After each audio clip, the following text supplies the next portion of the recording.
In our last video, we covered a number of different CRT tubes that were available for experimentation and projects, so in this video we'll actually see our theory put into practice.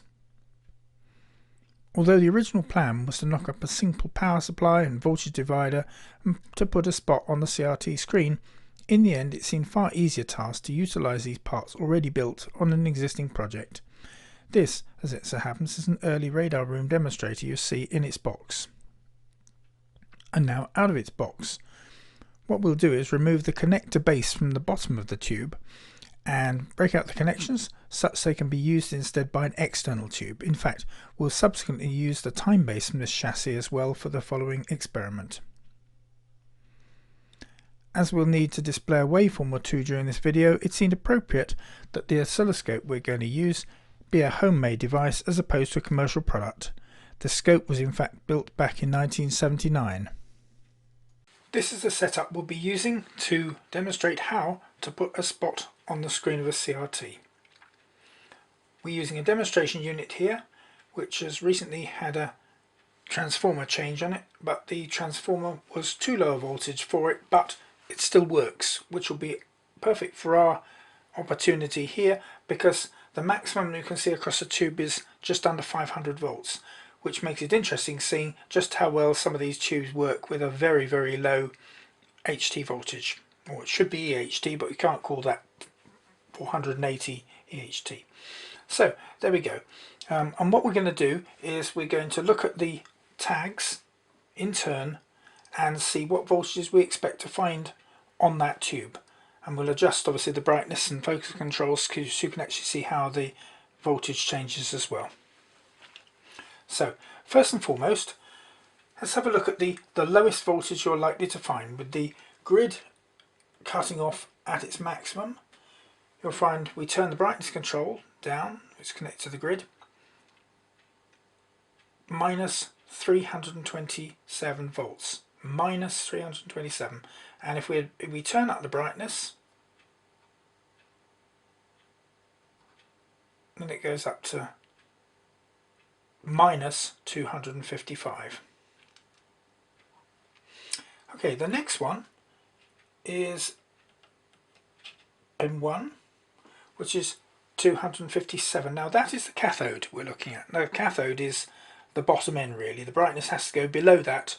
The grid has to be taken down below that in order to cut off the screen. So this is officially the lowest point of the circuit really. As far as the tube is concerned. So that's 257 minus 257. If we go to the other end, we'll find that up here we have plus 222, 223, 222, yep, it's around about that. And that is the voltage on the final anode of the tube.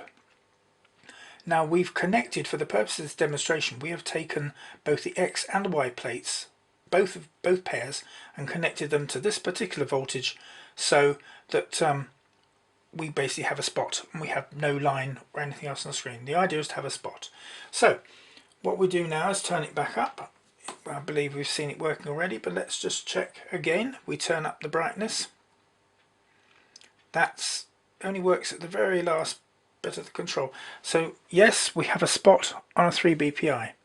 Spot is not very good. Nope, we haven't focused it yet. So if we go from one end of the scale, that's at one end of the control, and we go the other way, yes, we can actually do half a decent spot. There you go. That's the smallest it'll go. Come out the other side, and it's a bit bigger. So in fact, you're talking about probably under 2mm spot. That's not too bad considering it's 480 volts. So I won't leave that to burn a hole in the screen. We'll come out of that. So there we go. That shows that you can actually put a spot up on a tube which is meant to have a suggested minimum of 1000 volts on it. I thought it might be of interest just to see that focusing again on a close-up. So there we go, that's as we left it. We go one way. That's with the focus as far as it goes anti-clockwise.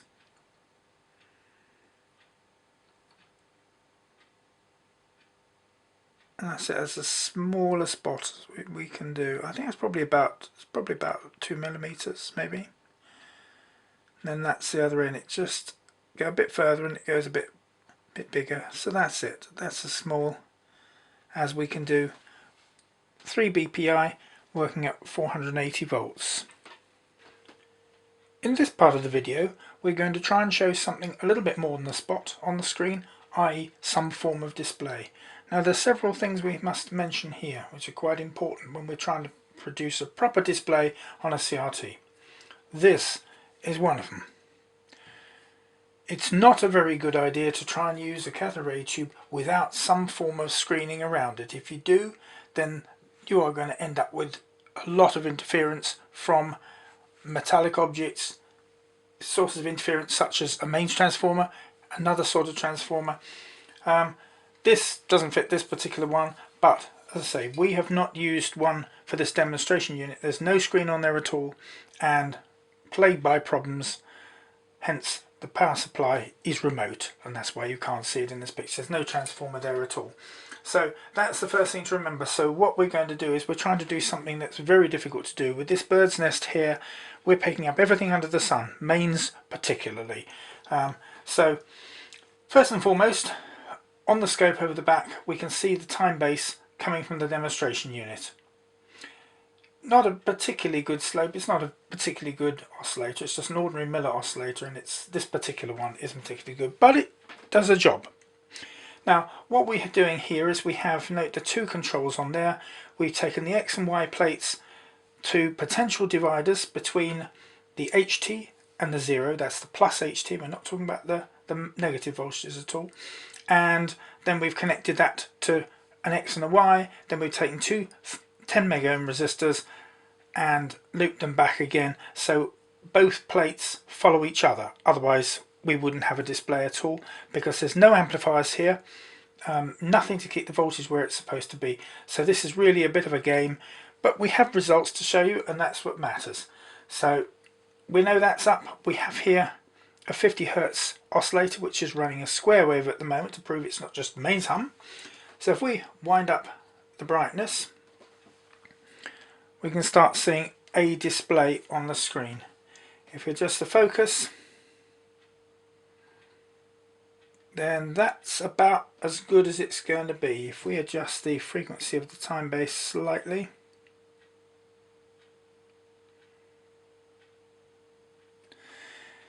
note we're out of focus both sides.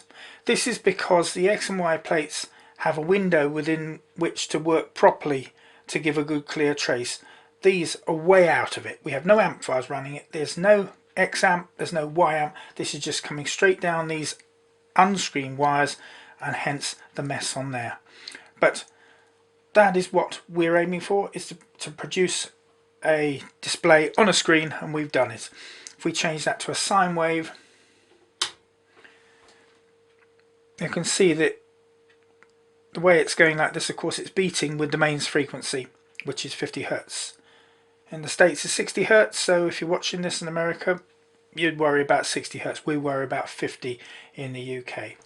So that's about it for this particular part of the experiment. Not much more to say. That's the time base. The time base is driving the tube as well. We're using the time base oscillator, and then we are on the other plates we are using this oscillator here, which is another 50 Hertz oscillator. Just for the record, here we have a close-up of the screen. Quite a mess really, but the object of the exercise was to show a display on a CRT the simplest way, and we've done it. If we change that to a square wave, that's the square wave. Interference is a feature, I think, with this.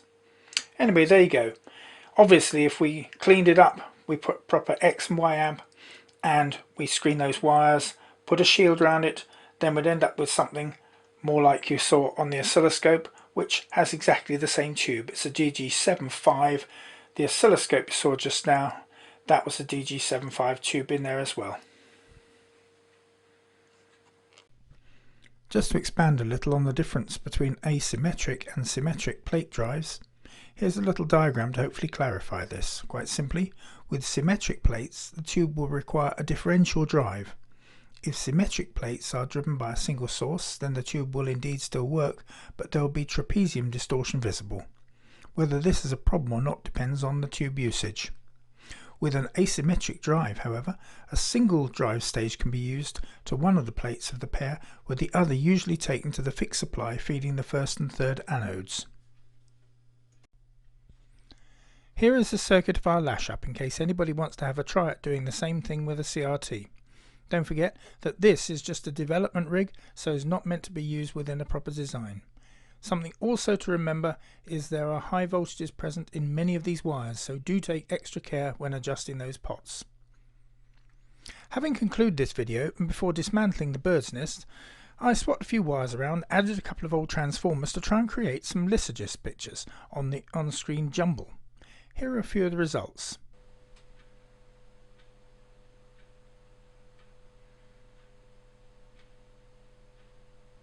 Another one.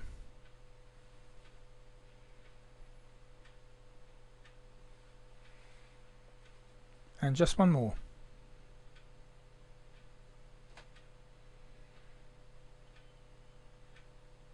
I hope you learned something from this video. Thanks for watching.